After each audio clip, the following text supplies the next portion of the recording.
Hi, here's what I want to discuss today.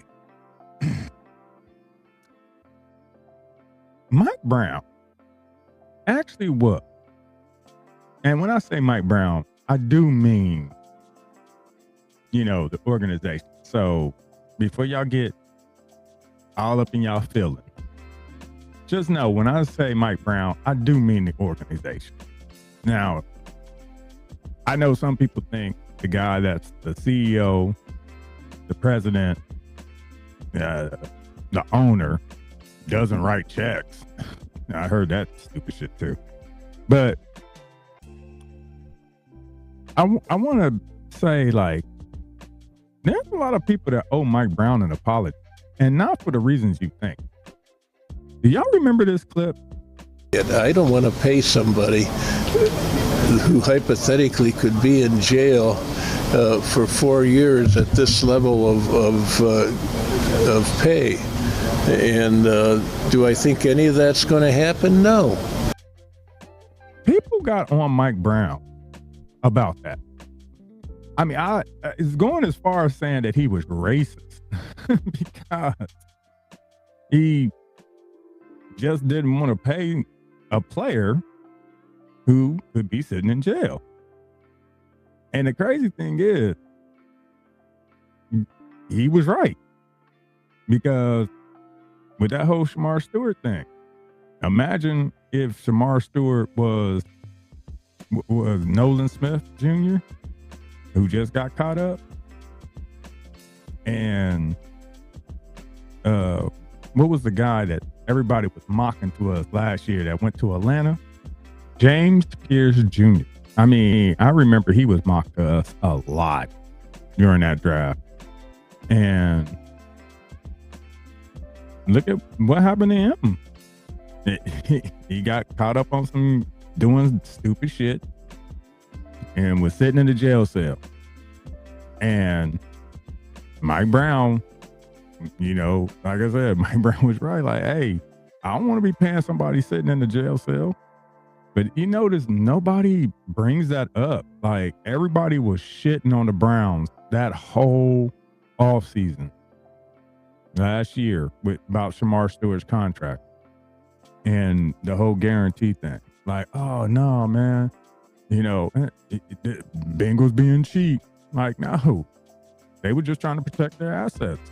They were trying to protect their, their investment and their money. Like, hey, we giving you all this money. We want some guarantees when we give you guarantees. And the crazy thing is, I was more shocked in that whole situation that the Bengals wasn't one of the teams that, had that in their contracts about guarantees, like taking people's guarantees. I was really shocked by that. I would have figured they would have been one of the main teams that did that. But at the same time, it's like, I don't know what Mike Brown did to some of these people in the media. I'm serious, like, bruh, did he slap your mama behind your back or something? I don't know what Mike Brown did to piss these people off like this. But you just watch, man. They go out of their way to try to shit on the Bengals. And it's weird because they'll say some shit like, oh, okay, the Bengals need to join the 21st century and do this and this and that.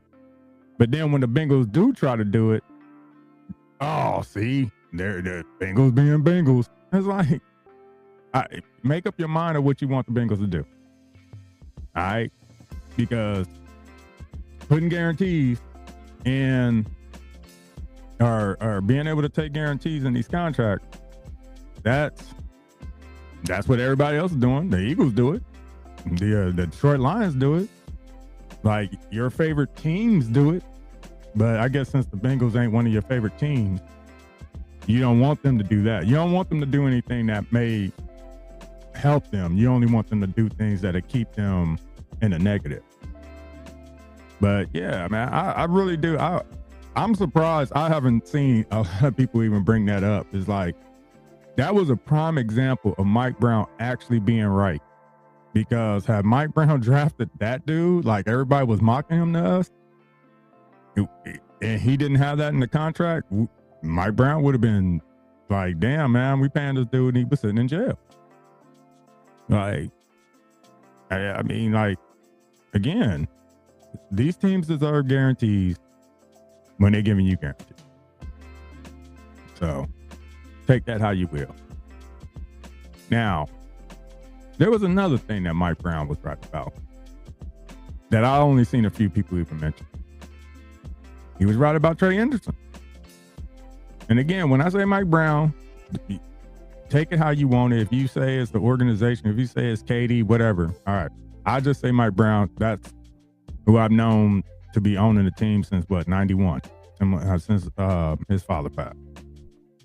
But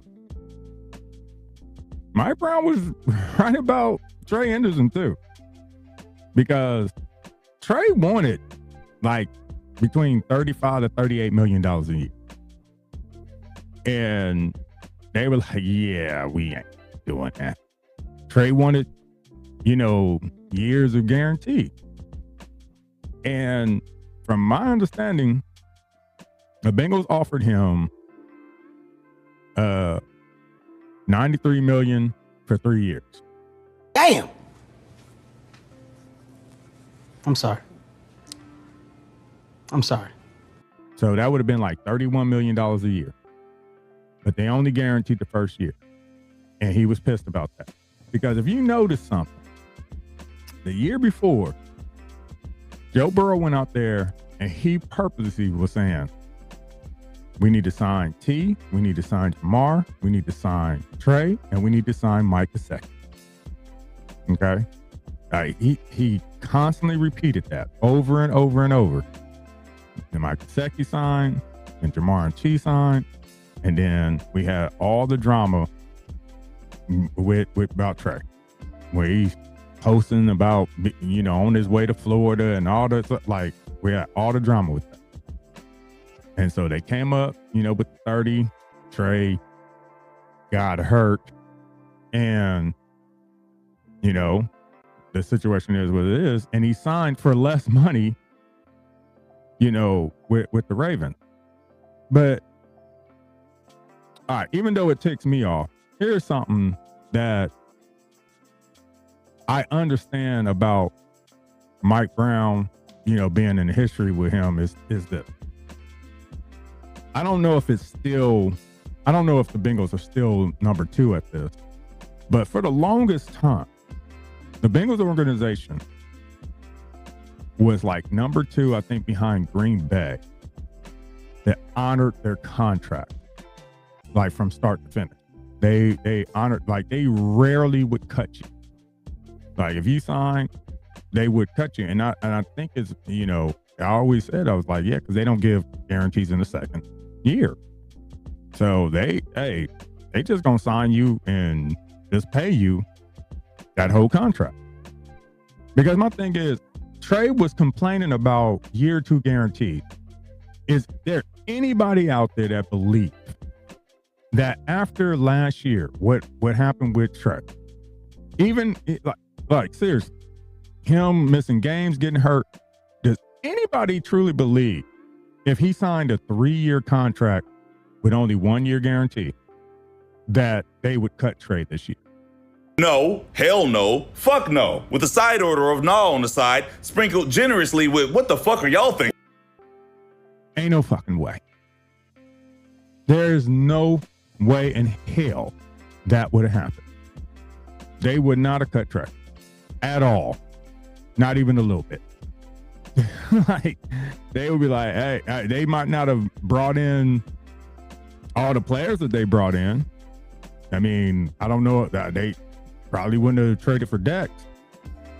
You know, so they did use the money wisely, but at the same time, like I said, if Trey was under contract for 3 years with that 1 year guarantee that he would have had last year, the Bengals would have still paid him. They would not have cut him.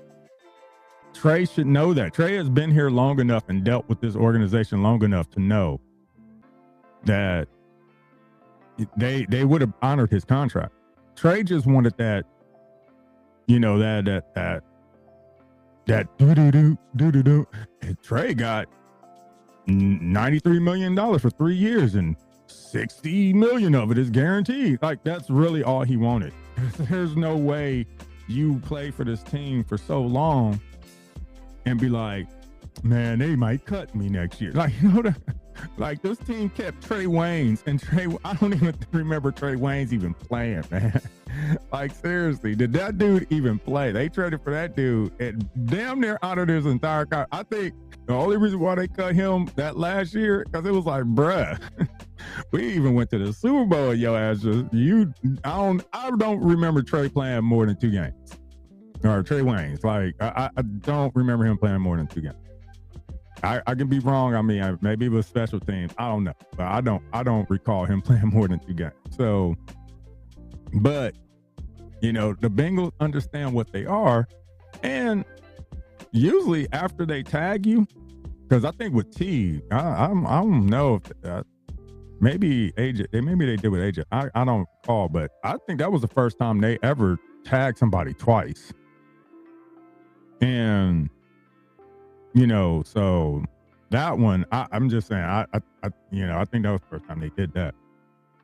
But usually, again, if they can't trade you, they'll just let you walk, because they ain't getting nothing for Jesse. They ain't getting nothing for trade. They'll just let you walk, because I think in their mind, they say, hey, like, look, this is the sacrifice we're gonna make because we don't guarantee money in past the first year.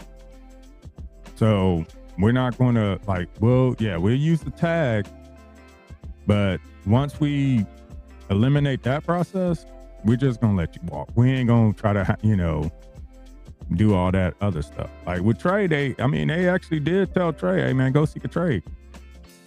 And another thing that Mike Brown was right about, the third thing, Mike Brown was not wrong to ask for what they were asking for. I mean, because look at what the dumbass Ratbirds was willing to give for Max Crosby. Like, I'm telling you, I think if the media didn't shit on the Ravens for those, like, damn, man, I think y'all overpaid. Y'all gave him 2 first-round picks, and Trey was just sitting out there. And I think they were like, yeah. Like, why don't we just go give Trey somebody less than what the Bengals offered him, less than what he wanted, you know? And I think they was like, yeah, let's go ahead and fail this physical. Those 2 first-round draft picks, hey, no, I don't know. I mean, because if I was the Bengals, I've said this many times that I wanted Max Crosby too. I would have been like, I'll give you 2 seconds, and the second, you know, like I'll give you next year's second and 2028 second, and that 2028 second would be like kind of what the Raiders did with us when during the Carson Palmer thing, where if he hit certain numbers that we would move that pick up to a first round pick. Like I honestly, I would do that now if they had the cap space. I mean, because I don't even think if they restructured Joe Burrow's money, I don't even think they would have enough for Max Crosby, because his money now is guaranteed, unlike before. I think a certain date, I was told that after a certain date, his money turned into full guarantees. But again, those are three things that Mike Brown was literally right about, and nobody points that out. Like, everybody will always try to find a negative in something that the Browns organization, the Bengals organization has done. Because again, he was right about the guarantees in these rookie contracts. James Pierce Jr. proved that shit. I mean, Nolan Smith, like, hell, look at Rashid Rice. I mean, like, no, Mike Brown was right about that. Like, hey, I ain't trying to play nobody that's gonna be in jail, bro. I ain't trying to do it. But everybody tried to like, yeah, the guy that had Marvin Lewis as his head coach for 16 years, all of a sudden he don't like black folks. Okay. I'm like, bro, come on, man. We can't always use that card. I mean, I'm just saying, sometimes you really can't use that card, bro. Like, I've seen Cedric Benson in that. Hey, I only seen like 3 people in Mike Brown's cart, in his golf cart, and 2 of them were blacks. I'm just saying, Joe Burrow is the only one, the only white person I've seen in that cart with Mike Brown. All right, so that literally pissed me off, because I'm like, look, man, Mike Brown's a lot of things. Racist is not one of them. That ain't even a subject we can even pretend to be true. Like, Marvin Lewis was here for 16 years, and he had every right to fire him like 5 years in it. Like, get out of here, man. And then he was right about Trey. They were right about Trey's market. Because again, Trey was out here, talking like, oh, I want the Danielle Hunter money, and and remember, he tried to soften it, like, I'm not asking to be the top paid edge rusher. But then he'll bring up Danielle Hunter, and Danielle Hunter was like a 35. So he wanted at least 35, 36. And I put it this way, he wanted Max Crosby's contract, which I think is like 35. That's what he was looking for. And when Katie came out, like, he need to be comfortable where his market is. And I'm like, yeah, that sound harsh, but where the lie at? She really needed to be. And again, yeah, apparently he did. It's like he's mad at the Bengals because the Ravens paid him what his market was. Because it's like, why didn't y'all just overpay like the Steelers did for TJ Watt? Like, why didn't y'all overpay? Like, why didn't y'all overpay like the Raiders did for Max? Like, bruh, cuz we ain't dumb. Like, yo, man, we're gonna pay you what your market is. Like, and it's funny because people will say, oh, the market is what the market is. And then when the Bengals try to do what the market says, and a player don't want to agree with it, now it's you can't tell somebody what their worth is. Like, yeah, the fuck, that market tells them what their worth is, and he found out his market is 28 million. The Bengals were trying to give you 31, bruh. Like, but ain't nobody gonna point that out. So, all right, that's, like I said, there's 2 things he was right about, and the third thing is I don't know what the third thing is. All right, I'm old, man. I'm just an old man in his basement. Okay, sometimes I forget. I'm just a fan. All right, I'm not. My greatest two sources is trust me, bro, and what I and you got to believe me. Those are my two sources. But yeah, like I mean, Mike Brown and his organization, they have been right about a lot of stuff that at the time they get blasted for. And then it'd be like a month or 6 months later, and it'd be like, damn, Mike Brown was right. And nobody would say nothing. They ignore it like it ain't never happened. And that's the crazy part, But I mean, what are you gonna do? You can't change people's minds. Just like, like people get mad when you have an opinion that's different from theirs. So, but here's the last thing I'll talk about, and I'm gonna try to be quick. The other day, I'm wearing Bengals, okay, and some dude comes like, "Oh, you a bungle fan?" I ain't trying to be funny. The word bungle really pisses me off. Like, I mean, like,